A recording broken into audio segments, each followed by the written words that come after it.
अस्तगफिरुल्लाह, ये क्या हो गया? या इलाही रहम, कयामत नजदीक आ गई है। जन्नतुल बकी में ये क्या हो गया? दोस्तों, मदीना मुनव्वरा में जब एक शख्स का इंतकाल हुआ तो यही कहा गया कि इसे जन्नतुल बकी में दफनाया जाएगा, क्योंकि ये बड़ा ही नेक और इबादत गुजार शख्स था। 5 वक्त का नमाजी था, हाफिज कुरान था, मस्जिद में अजान भी दिया करता था। यह अपनी जवानी में बड़ा ही नेक था। आज तक इसने कभी किसी को नजर उठाकर नहीं देखा था। न सिर्फ बाहर बल्कि घरेलू मामलात में भी बहुत अच्छा था। यूं ऐन जवानी में उसका वफात पा जाना लोगों को शदीद दुख में मुब्तला कर गया था। हर कोई उसके घर वालों को सब्र जमील अता करने की दुआ कर रहा था। वो मदीना मुनव्वरा में अमीर तरीन लोगों में से एक शेख की इकलौती औलाद था। सबका लाडला भी बहुत था। माँ बाप तो बेटे के जाने के गम में निढाल हो चुके थे। यही दुआ कर रहे थे कि उम्र तो हमारे जाने की थी, हमारी बची हुई जिंदगी हमारे बेटे को मिल जाती और हम अल्लाह ताला को प्यारे हो जाते। कम से कम मेरा बेटा इस दुनिया की रंगीनियां तो मजीद देख जाता। अभी उसके जाने का मौसम तो हरगिज न आया था, मगर शायद यही उस लड़के की किस्मत में लिखा था जो वो बिन ब्याहे ही इस दुनिया से चला गया। जब दफनाने की बात आई तो उसे जन्नतुल बकी में दफनाया जाने लगा। फैसला किया गया, गोरखन को पहले इत्तला कर दी गई कि जन्नतुल बकी में एक कब्र की खुदाई शुरू कर दी जाए। वहाँ पर एक नौजवान को दफनाना है। गोरखन हुक्म की तामील करते हुए जन्नतुल बकी में कब्र खोदने लगे। एक मर्तबा जब कब्र को खोदा गया तो एक बड़ा पत्थर पहले ही वहाँ पर नमूदार हो चुका था, जिसकी वजह से वहाँ पर कब्र बनाना नामुमकिन सी बात थी। इसलिए जमीन को बंद कर दिया गया और फिर दूसरे मकाम पर कब्र की खुदाई शुरू कर दी गई। खुदाई हुए कुछ देर ही हुई थी कि अचानक मट्टी अंदर को धंसने लगी। ऐसा लग रहा था जैसे जमीन का वो हिस्सा नीचे से खाली हो, या फिर पुराने वक्तों में वहाँ पर कोई कुआं था जिसकी गहराई की वजह से जमीन का वो हिस्सा नीचे की जानिब धंसता चला जा रहा है। फौरन मट्टी डालकर उसको भी बंद कर दिया गया, क्योंकि अगर वहाँ पर मैयत को दफनाया जाता तो यकीनन मैयत जमीन में धंस जाती। इन 2 कब्रों को बंद करने के बाद तीसरी मर्तबा फिर कब्र खोदी गई, मगर इस मर्तबा भी कब्र की खुदाई के दौरान अचानक जमीन से बहुत ज्यादा कीड़े मकोड़े निकल कर बाहर आने लगे। वो कीड़े इस कदर अजीब शक्लो सूरत के थे कि देख कर लगता कि वो जहरीले होंगे। एक गोरकन के हाथ पर वो कीड़ा काट भी चुका था। कीड़े का काटना था कि हाथ बिल्कुल नीला पड़ने लगा।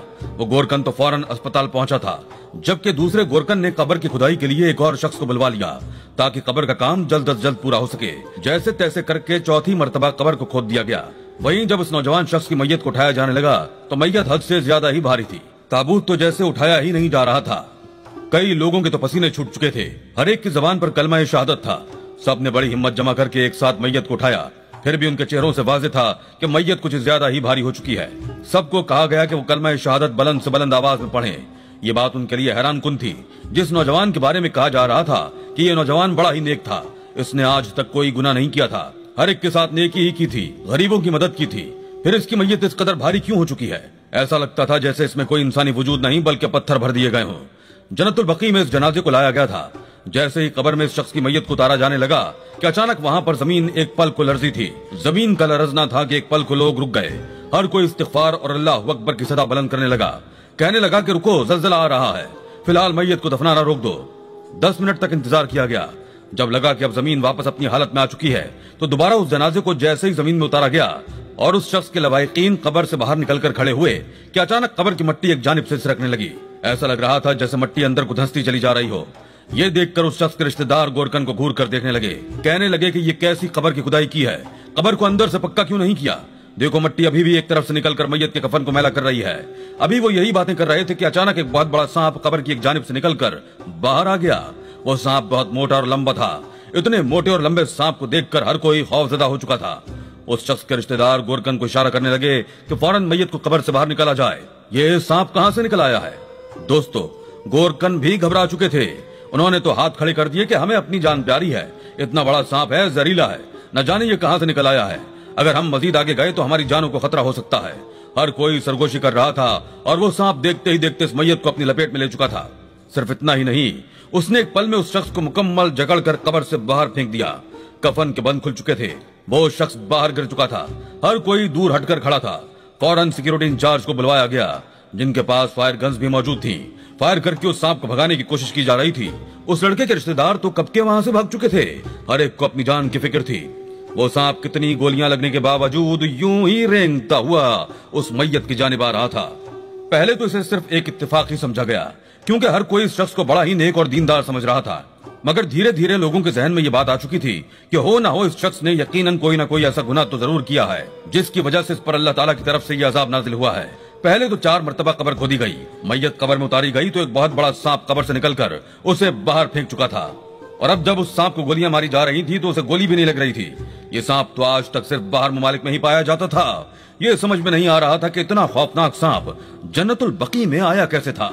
लोगों के तो होशो हवास गुम हो चुके थे। उस सांप को जितना भी डराने की कोशिश की जा रही थी, मगर वो अपना मुंह खोले उस मैयत के पास आया और अगले ही पल अपना मुंह खोलकर पैरों की जानिब से उसे अपने मुंह में निकलने लगा। ये मंजर इतना हौलनाक था कि कमजोर से कमजोर दिल इंसान वहां पर बेहोश होने लगे थे।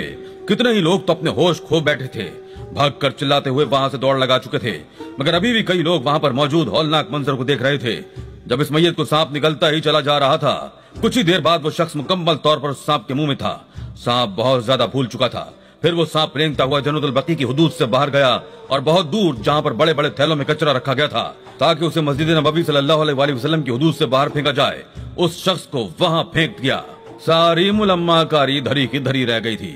वो लोग जो इसे नेक और 5 वक्ता नमाजी समझ रहे थे, हाफिज़ कुरान समझ रहे थे, इस शख्स की तो ये हकीकत थी कि इसे कचरे पर एक सांप ने फेंक दिया था।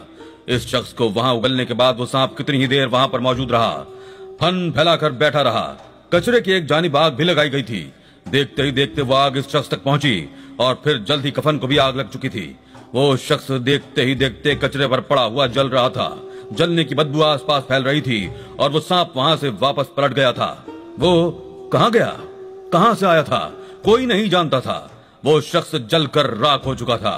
ये बात तो एक राज ही रह गई कि आखिर उसके साथ ऐसा क्या हुआ। एक गिरोह ऐसा था जो इस शख्स की नेकनामी को मशहूर कर रहा था, जबकि वहीं एक गिरोह ऐसा भी था जो शख्स को गुनहगार कह रहा था कि यकीनन इसने कोई ऐसा गुनाह किया था जो अल्लाह ताला ने उसे ये सजा दी। दोस्तों, ये राज ज्यादा देर तक राज नहीं रह सका। कुछ ही अरसे बाद जो बात मंजर आम पर आई, उसने कई लोगों की आंखें खोल कर रख दी। ये बात मंजर आम पर एक खातून लाई थी जो कि अपना ज़हनी तवाजुन भी कुछ खो चुकी थी। कहने लगी कि मैं इस घर में मुलाजमा थी, यहाँ पर काम काज किया करती थी। हम तो नस्ल दर नस्ल इनके यहाँ मुलाजमत कर रहे थे। मेरी 10 साला बेटी थी जिसको मैं अपने साथ यहाँ पर काम करने के लिए लाया करती थी। एक रात मेरी बच्ची मेरे क्वार्टर में मेरे पास नहीं थी। मैं घबरा सी गई। आखिर आधी रात को मेरे पास उठकर कहाँ जा सकती थी। मैं उसको ढूंढते हुए जब इनके महल नुमा घर की जानिब आई तो मुझे घर के पिछले हिस्से से अपनी बच्ची की सिसकियों की आवाजें आ रही थी।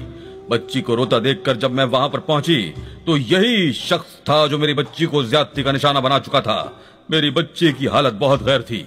सिर्फ इतना ही नहीं, अगले ही पल जब इस शख्स ने मुझे देखा और मैं अपनी बच्ची को वहां से उठाने लगी और उसको ये धमकी दी कि मैं सबको तुम्हारी हकीकत बता दूंगी, तुमने मेरी बच्ची के साथ दरिंदगी की है, तो उसने मुझे धक्का दे दिया।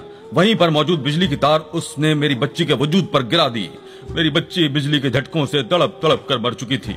उसके बाद मैं रोती चिल्लाती हर एक के दर को खटखटाती हुई ये कह रही हूँ कि मेरी बच्ची को इंसाफ दो, मगर वो तो नेकनामी की वजह से मशहूर था, कोई मेरी बात सुनने वाला नहीं था। मगर आज इतने सालों बाद देखो मेरे रब ने कैसा इंसाफ किया है। मेरी बच्ची का गुनहगार अपने अंजाम तक पहुंच चुका है, उसकी हकीकत भी सबके सामने आ चुकी है।